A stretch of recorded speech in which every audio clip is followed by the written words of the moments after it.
ચલો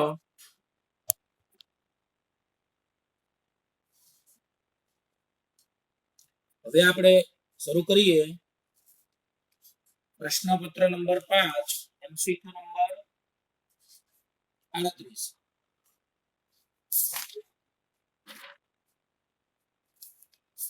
જો 38 નંબરના એમસીક્યુ માં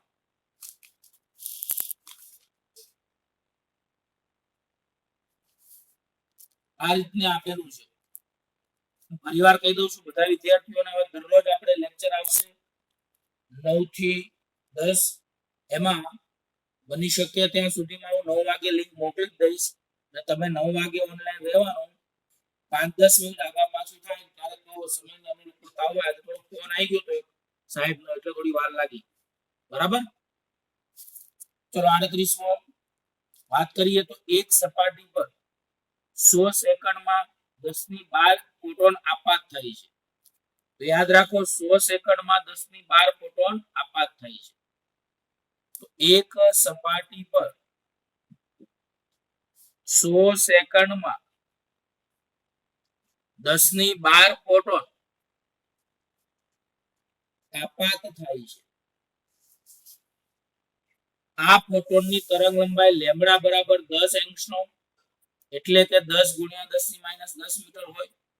જો આપેલી સપાટીનું ક્ષેત્રફળ 0.001 મીટર સ્ક્વેર હોય તો 1 મીટર સ્ક્વેર સપાટી પર એકમ સમયમાં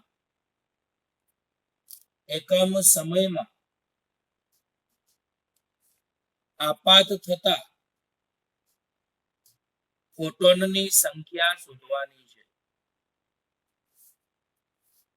બોલો, લેમ્બડા બરાબર 10 એંગસ્ટ્રોમ 10⁻10 મીટર, ક્ષેત્રફળ a બરાબર 0.01 મીટર સ્ક્વેર. તો 1 મીટર સ્ક્વેર સપાટી પર એક સમયમાં આપાત થતા ફોટોનની સંખ્યા શોધવાની છે. જોવાની તમને રીત એક શીખવાનું, બરાબર, ધ્યાન આપજો ખાસ. તો અહીંયા તમને લખ્યું છે એક સપાટી પર 100 સેકન્ડમાં 10^12 ફોટોન આપાત થાય છે. તો વાસ્તવમાં તમે એવું કહી શકો, બોલો, એક સપાટી પર 100 સેકન્ડમાં 10^12 ફોટોન આપાત થાય છે. તો અહીંયા એક પદ લખી શકાય. અને આ ફોટોન કેટલી સપાટી પર આપાત થાય છે? તો 0.01 મીટર સ્ક્વેર ક્ષેત્રફળ વાળી સપાટી પર. એ પદ શું લખાય? બોલો, ચલો મને કોણ કહેશે? તો 100 સેકન્ડમાં 0.001 મીટર સ્ક્વેર ક્ષેત્રફળ વાળી સપાટી પર આપાત થતા ફોટોનની સંખ્યા 10^12. તો 1 સેકન્ડમાં 1 મીટર સ્ક્વેર ક્ષેત્રફળ વાળી સપાટી પર આપાત થતા ફોટોન કેટલા? બોલો, 100 સેકન્ડમાં 0.001 મીટર સ્ક્વેર ક્ષેત્રફળ વાળી સપાટી પર આપાત થતા ફોટોનની સંખ્યા 10^12. તો 1 સેકન્ડમાં 1 મીટર સ્ક્વેર ક્ષેત્રફળ વાળી સપાટી પર આપાત થતા ફોટોન કેટલા? તો બોલો, તમે અહીંયા 10^12 ભાગ્યા કેટલા લખી શકો? ચલો મને 10^12 ગુણ્યા 1 ભાગ્યા કેટલા? 0.01. બોલો, અહીંયા 10^12 એમને 100 ગુણ્યા 0.001 એટલે અહીંયા કેટલા વધશે? કહો તો મને. 10 વધશે. આ 10 ની એક ઘાત ઉપર જાય તો 10^12 - 1 એટલે 10 ની કેટલી ઘાત વધે? 11.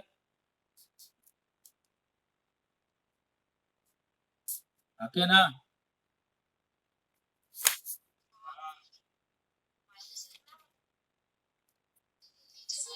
સોરી, 10 ની -1 વધશે. હા, -1 વધશે. સોરી, 0.1 વધશે એટલે 10 ની -1 ઉપર જાય તો +1 એટલે તમારે 10 ની 13 ઘાત જવાબ આવશે. એટલે તમારો વિકલ્પ નંબર આવશે ડી આવશે. તો ફરીવાર જો આ એમસીક્યુ ફરીવાર સમજી લેજો ખાસ, અલગ પ્રકારનો એમસીક્યુ હતો. તમને એવું કીધું છે એક સપાટી પર 100 સેકન્ડમાં 10^12 ફોટોન આપાત થાય છે.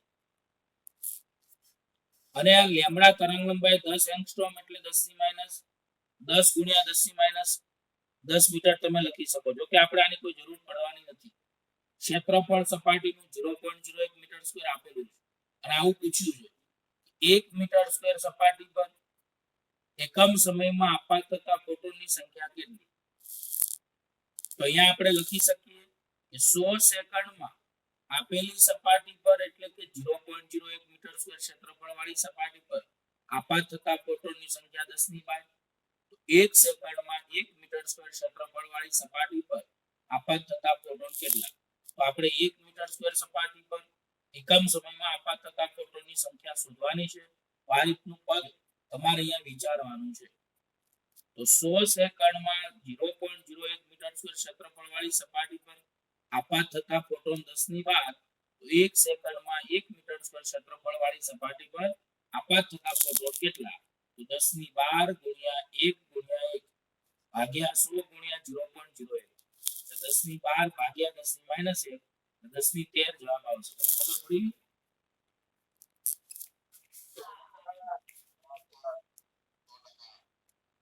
તો સારો એમસીક્યુ છે, બરાબર. ધ્યાન આપજો. હવે આગળ 39માં એમસીક્યુ હું એકવાર હજી ફરીવાર રિપીટ કરાવું. જે વિદ્યાર્થીઓ જોઈન્ટ તો થાય છે પણ 10-15 મિનિટમાં નીકળી જાય છે, એ વિદ્યાર્થીઓને એક વિનંતી, જે વિદ્યાર્થીઓ નીકળી જાય છે બહુ મોટો લોસ થવાનો છે.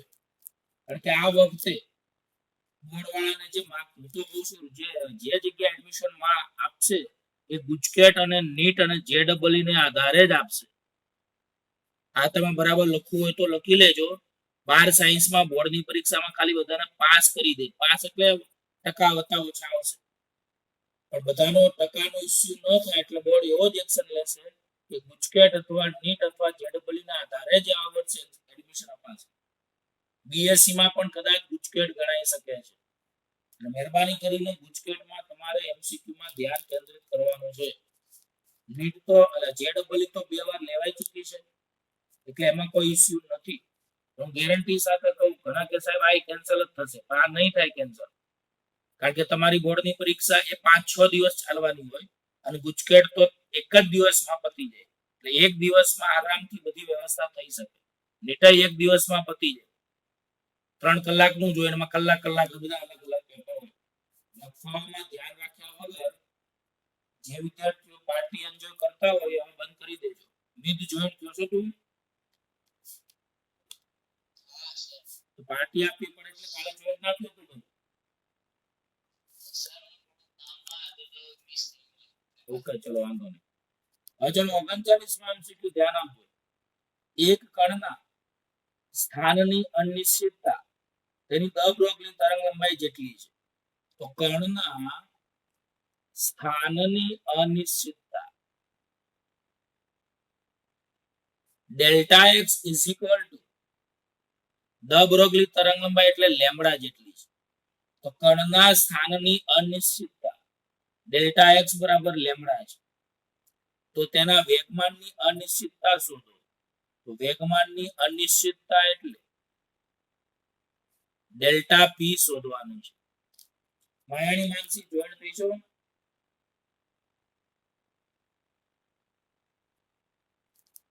ધ્રુવા?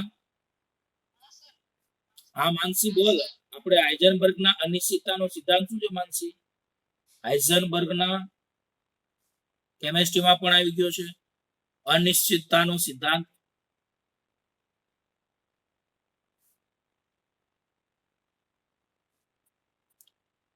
હિતેશા બોલતો. Hitesha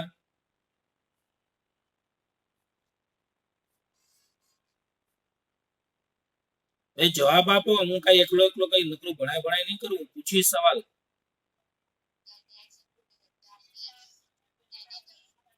delta x into delta પી બરાબર NH upon 2 પાઈ કે H upon 2 પાઈ?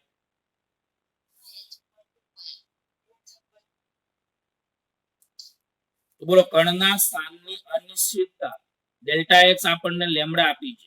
તો વેગમાનની અનિશ્ચિતતા ડેલ્ટા પી શોધવાની છે. હાઇઝનબર્ગના અનિશ્ચિતતાનો સિદ્ધાંત આપણે ડેલ્ટા એક્સ ઇન્ટુ ડેલ્ટા પી બરાબર H upon 2 પાઈ આવેલા છે. હવે મને કહો, આમાં આપણે ડેલ્ટા પી શોધવાનું છે. તો બોલો, આમાં ડેલ્ટા પી ને કરતા બનાવો તો ડેલ્ટા પી બરાબર H upon 2 પાઈ.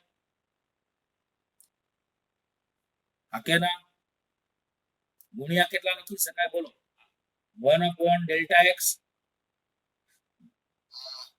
હવે આપણે આમાં જો કોઈને યાદ હોય તો h/2π ની જગ્યાએ આપણે h કટ લખતા હતા અને ડેલ્ટા x અહીંયા લેમ્બડા છે તો આપણો જવાબ આવશે h કટ બાય લેમ્બડા વેગમાનની અનિશ્ચિતતા.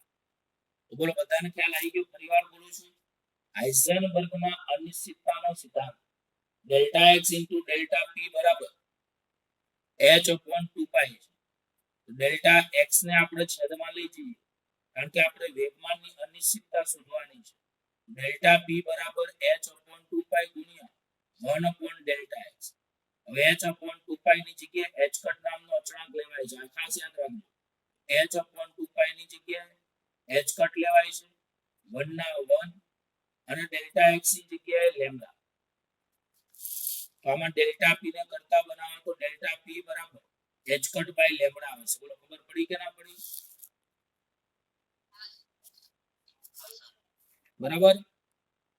કાલથી તમારે 1 બાય 1 ચેપ્ટર નું ફરીવાર રિવિઝન કરવાનું. કોઈ પણ ચેપ્ટર ના સૂત્રો પૂછીશ અને કોઈ પણ ના પૂછીશ એટલે માઇક ઓન કરીને જવાબ આપવાનો છે. ખાલી હું એકલો ભણાઈ કરીશ તો હું કંટાળી જઈશ.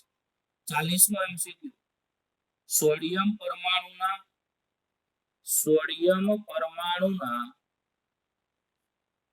n બરાબર 4 કક્ષામાં રહેલા ઇલેક્ટ્રોનનું કોણીય વેગમાન ખાલી જગ્યા. બધાને ખબર હશે બોહરના અધિતર્ક 2 મુજબ તમને ખબર હોય તો કોણીય વેગમાનનું સૂત્ર mvr એટલે કે L nh/2π છે. તો કોણીય વેગમાનનું સૂત્ર mvr એટલે કે L બરાબર nh/2π છે.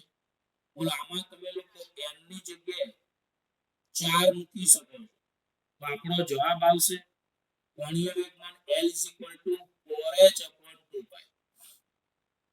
અહીંયા 4 ના 4 પ્લાન્કનો અચળાંક h 6.625 × 10 - 34 2 અને પાઈ એટલે 3.14. આના હિસાબથી તમે જવાબ આપશો તો એ જવાબ તમારે આવશે 4.22 × 10 - 34. આવો જવાબ તમને મળશે. આનો એકમ તમે જૂલ ઇન્ટુ સેકન્ડ જાણો છો.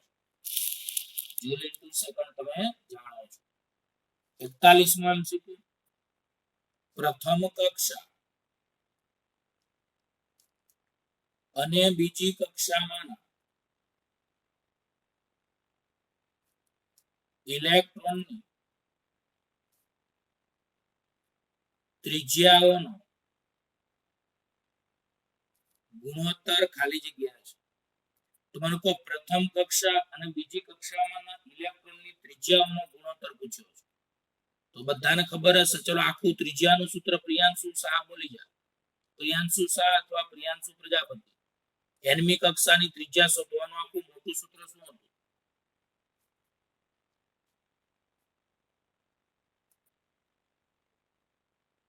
વેદાંત બોલી જાય. વેદાંત, કૃપા, પ્રિયા,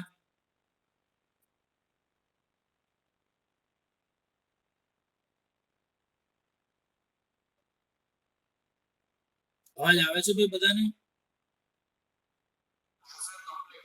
તો બોલ ને વેદાંત પટેલ.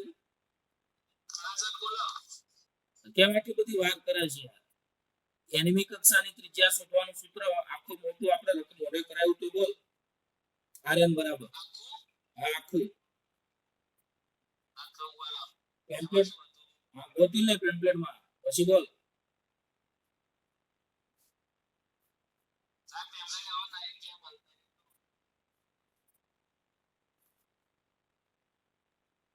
ચૈતાલી વાળંદ બોલ બકા ત્રિજ્યાનું સૂત્ર આવડે છે?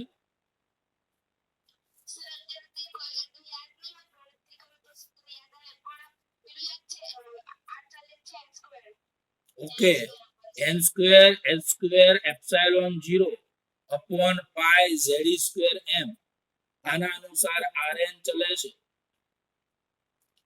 n² z હતું. જનરલી આપણે z તો આપ્યા ના હોય એટલે આનો rn ચલે છે n² સંબંધ લેતા હતા. તો બોલો આમ વ્યાપક સૂત્ર તમને ક્યારેક જરૂર પડે એટલે યાદ રાખવાનું આપણે કહ્યું છે. તો nમી કક્ષાની ત્રિજ્યાનું સૂત્ર rn બરાબર n square h square epsilon 0 upon pi z square n. તો nમી કક્ષાની ત્રિજ્યા ચલે છે n સ્ક્વેર અપોન z તમે લખી શકો છો. હવે આમાં તો પ્રથમ અને બીજી કક્ષાની ઇલેક્ટ્રોનની ત્રિજ્યાનો ગુણોત્તર પૂછ્યો છે તો ચોખ્ખું છે કે rn ચલે છે આપણે n સ્ક્વેર લઈ લઈએ. પહેલી કક્ષાની ત્રિજ્યા r1 બીજી કક્ષાની ત્રિજ્યા r2 નો ગુણોત્તર એટલે અહીંયા 1 નો સ્ક્વેર અને અહીંયા 2 નો સ્ક્વેર એટલે બોલો 1 અપોન કેટલા આવે પણ અહીંયા તમારે 1 અપોન 4 એટલે અહીંયા કેટલા આવશે મને કહો 0.25 થશે. 0.25 તમને વિકલ્પમાં આપેલા છે.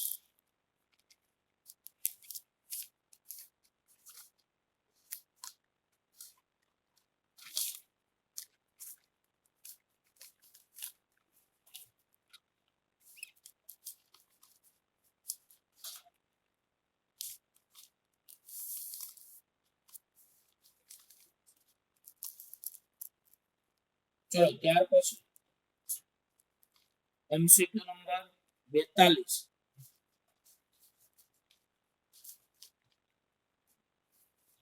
ઇલેક્ટ્રોનની ધરા સ્થિતિમાં ખાલી જગ્યા ઉર્જા ધરાવે છે. બોલો ઇલેક્ટ્રોન તેની ધરા સ્થિતિમાં કેટલી ઉર્જા ધરાવે એનું મૂલ્ય કોઈને ખબર છે? તો ધરા સ્થિતિ માટેની ઉર્જા તો બધાને ખબર હશે. હાઇડ્રોજન પરમાણુ માટે કેટલી 13. અને આ સૌથી કેવી હોય છે નાની કે મોટી? તો સૌથી લઘુત્તમ હોય છે. બોલો આ ઉર્જા સૌથી કેવી હોય છે લઘુત્તમ. ત્યાર પછી એમસીક્યુ નંબર 43 હાઇડ્રોજન પરમાણુમાં ઇલેક્ટ્રોનની બંધન ઉર્જા ખાલી જગ્યા ઇલેક્ટ્રોન મળે છે. હાઇડ્રોજન પરમાણુમાં ઇલેક્ટ્રોનની બંધન ઉર્જા ખાલી જગ્યા ઇલેક્ટ્રોન વોલ્ટ છે. જો કોઈને યાદ હોય તો આપણે બંધન ઉર્જાનું બીજું નામ કોઈને ખબર હોય તો બોલી જાઓ તો તમને આનો જવાબ આવડશે બાકી નહીં આવે. બંધન ઉર્જાનું બીજું નામ શું?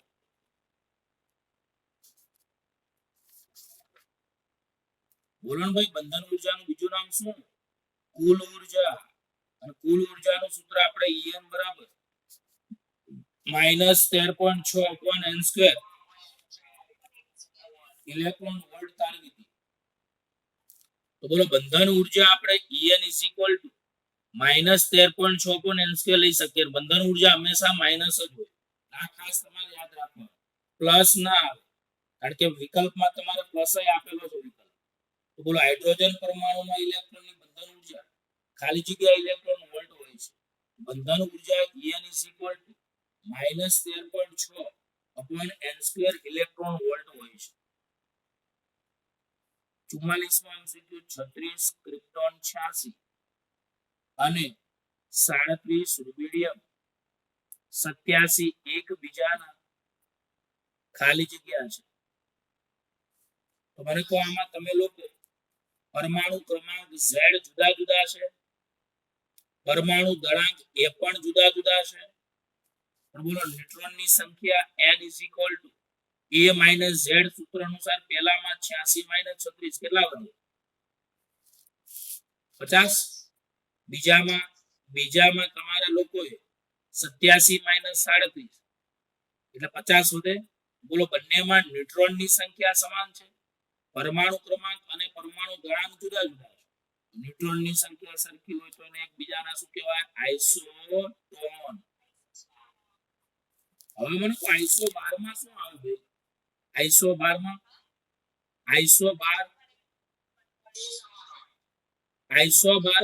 a સમાન હોય અને z અસમાન હોય. પછી એક છે આઈસોમર. તો આઈસોમર નું બીજું નામ છે સમઘટક.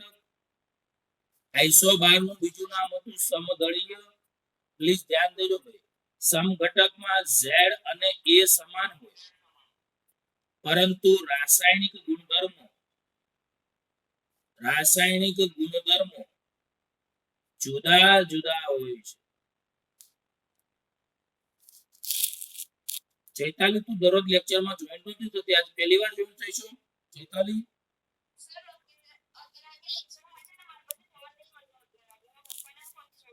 ઓકે ઓકે, પછી વિડિયો મોકલું જ છું. ઓકે, નો પ્રોબ્લેમ નો પ્રોબ્લેમ. તો બોલો, આઇસોમર એટલે સમઘટક. તો પરમાણુ ક્રમાંક Z અને પરમાણુ ગણાંક A સમાન હોય પરંતુ રાસાયણિક ગુણધર્મો જુદા હોય તો એને આઇસોમર કહેવાય. અને બીજું કહેવાય આઇસોટોપ્સ.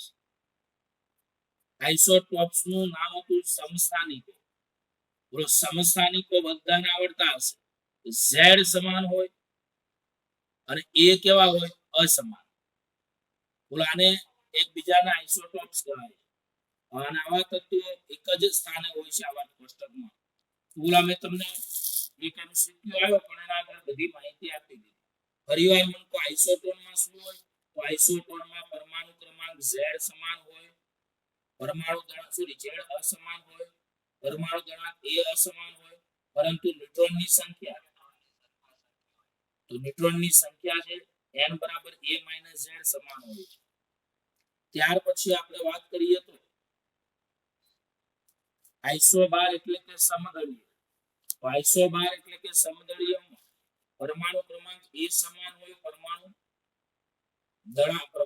ક્રમાંક અસમાન હોય અને પરમાણુ ગણાંક સમાન હોય. આઇસોમર એટલે કે સમઘટકમાં Z અને A સમાન પરંતુ રાસાયણિક ગુણધર્મો જુદા જુદા હોય છે. આઇસોટોપ્સ એટલે કે સમસ્થાનિકમાં Z સમાન હોય પણ A અસમાન હોય છે.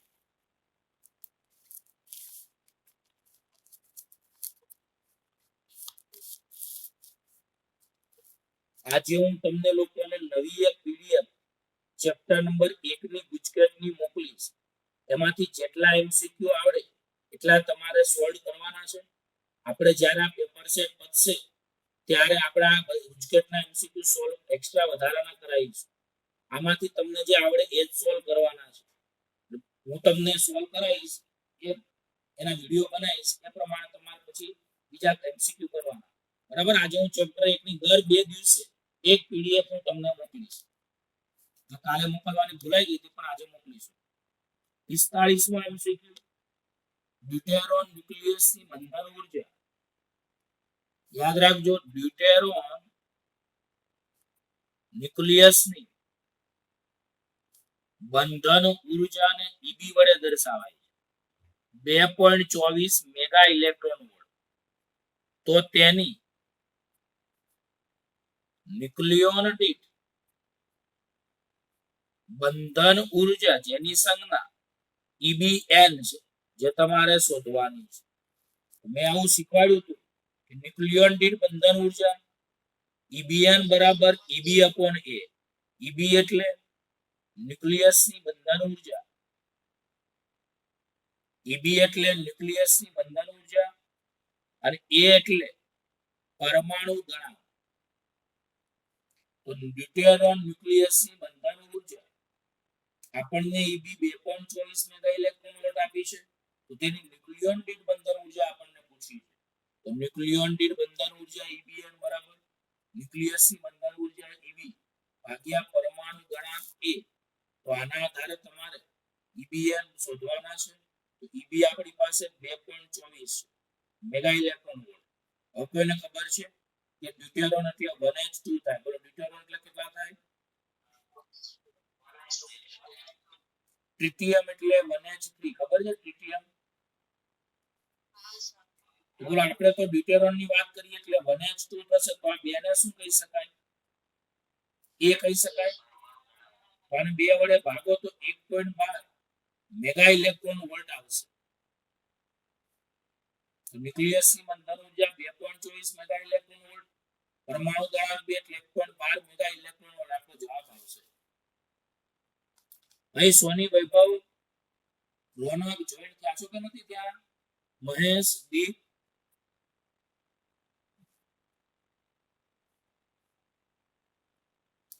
46મો MCQ, એક રેડિયોએક્ટિવ તત્વનો અર્ધાયુ તાવાફ બરાબર 800 વર્ષ છે. તો 6400 વર્ષ પછી કેટલું દ્રવ્ય બાકી રહેશે આવું પૂછ્યું ટાવ બરાબર 800 વર્ષ છે તો 6400 વર્ષ પછી કેટલું દ્રવ્ય બાકી રહેશે તો યાદ રાખજો ખાસ બોલો આમાં n બરાબર n0 આપણે એક સૂત્ર હતું n/n0 બરાબર જો કોઈને યાદ હોય તો આવું એક સૂત્ર આપણે તાર્યું જેમાં આપણે t બરાબર n ટાવ આપ હતું અને n ને કરતા બનાવતા હતા તો t/ટાવ આપ હતું હવે આપણને અહીંયા સમય t 6400 આપેલો છે અર્ધાયુ ટાવ આપ 800 આપેલા છે n ની કિંમત 2 શૂન્ય જતી રહેતા 88 64 એટલે n બરાબર 8 આવશે અને કે સાહેબ આને શું કહેવાય તો આને કહેવાય અવિભાજિત ભાગ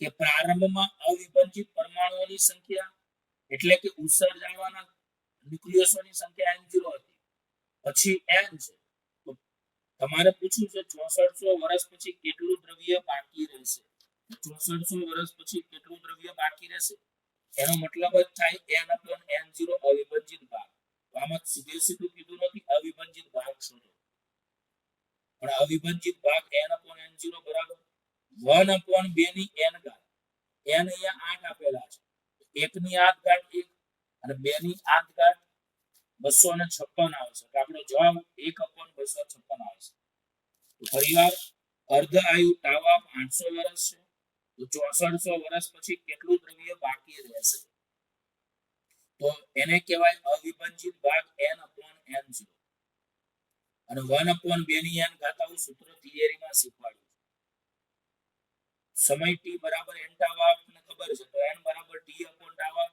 સમય t 6400 ટાવ આપ 800 n બરાબર આપણે 8 લખી શકીએ છીએ તો n/n0 બરાબર 1/2 ની 8 ઘાત 1 ની 8 ઘાત 1 2 ની 8 ઘાત 256 તો 1/256 જવાબ આવશે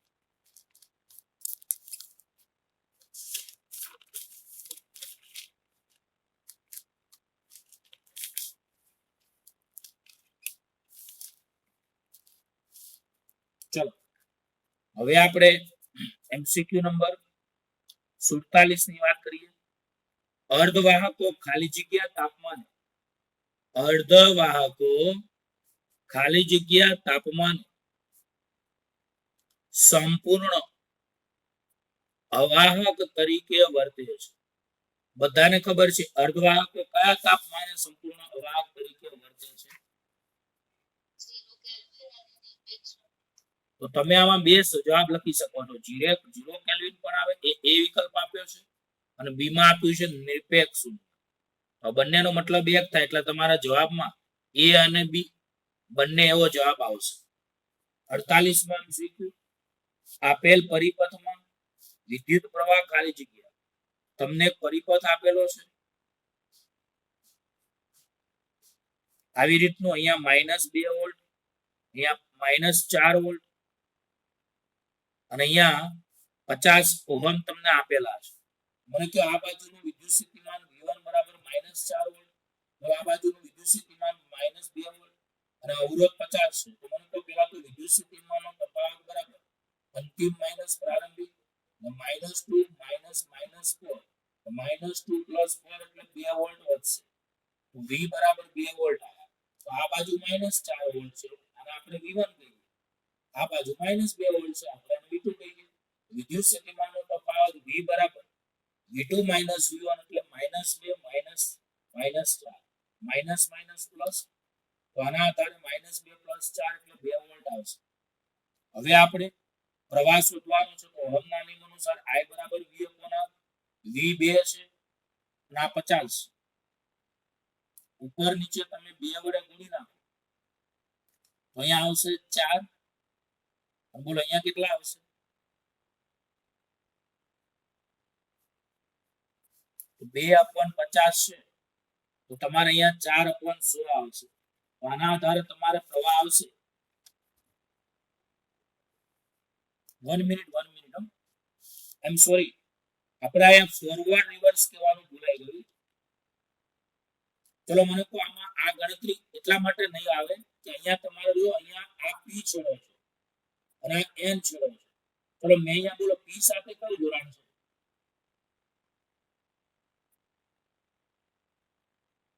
બોલો ભાઈ, પી સાથે આ બંનેમાંથી મોટું મૂલ્ય કયું છે? આ બંનેમાંથી મોટું મૂલ્ય કયું છે? નહીં નહીં નહીં નહીં નહીં ભાઈ નહીં. જો એક વાત છે, આમાં બધા ભૂલ કરે છે. આ સંખ્યા રેખા નથી તો -2 ને તમે મોટા કહો છો. આ તો વોલ્ટેજ નું મૂલ્ય 2 વોલ્ટ છે પણ ઋણ છે. આનું 4 વોલ્ટ છે પણ ઋણ છે. તો આમાં સંખ્યા રેખા નથી જોવાની. હવે એમસીક્યુ મેં સોલ્વ કરાવ્યા ત્યારે કીધું હતું તમને. આમાં મારી મિસ્ટેક થઈ ગઈ કે ફોરવર્ડ રિવર્સ પહેલા જોવાનું હતું. બોલો આમાંથી કયો છેડો તમારે જોવાનો? -2 વાળો કે -4 વાળો?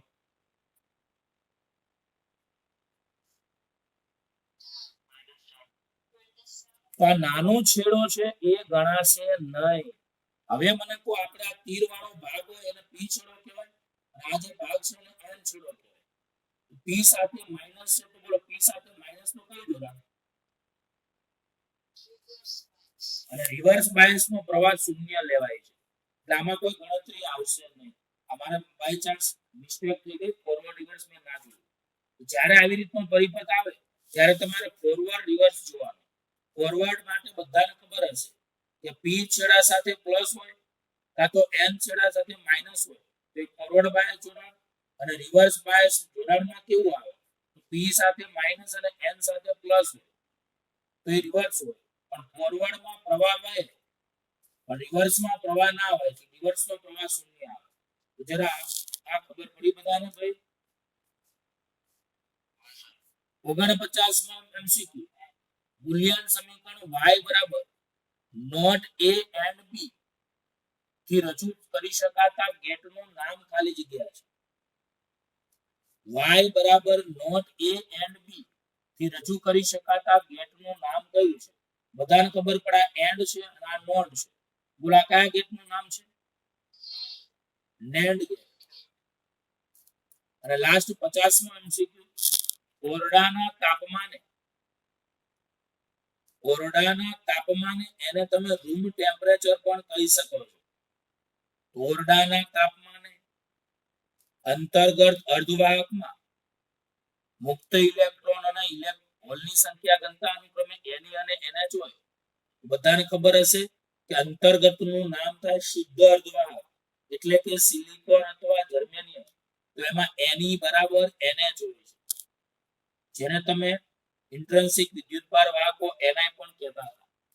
જો થિયરી યાદ હોય તો ઓરડાના તાપમાને એટલે કે રૂમ ટેમ્પરેચર અંતર્ગત એટલે કે શુદ્ધ અર્ધવાહકમાં ઇલેક્ટ્રોન અને હોલની સંખ્યા ઘનતા સરખી હોય છે, જેને તમે Ni પણ કહેતા હતા. એટલે આપણા વિકલ્પમાં Ne બરાબર NH આવો જવાબ આવશે. બોલો બધાને ખબર પડી? તો જો આ પાંચમું પ્રશ્નપત્ર પતી ગયું અને આઈ થિંક છઠ્ઠું પ્રશ્નપત્ર ચાલે છે. કાલે આપણે નવું પ્રશ્નપત્ર એક કામ કરીશું. કાલે બધા જોઈન થજો. છઠ્ઠા પ્રશ્નપત્રમાં આપણે ક્યાં સુધી આવ્યા હતા એમસીક્યુ માં? કેટલા? 6. આ તો છઠ્ઠા પ્રશ્નપત્રમાં આપણે એમસીક્યુ માં આગળ વધીશું 7મા એમસીક્યુ થી, બરાબર? અને 7મો પ્રશ્ન હવે ટૂંકમાં ક્રમ અનુસાર ચાલશે. દરરોજ આપણે વિડિયો લેક્ચર આવશે, બધા જોઈન થવાના. ઓકે? અને દરરોજ એક જ ઝૂમ લેક્ચર લેવાશે એટલે 35 થી 40 મિનિટ.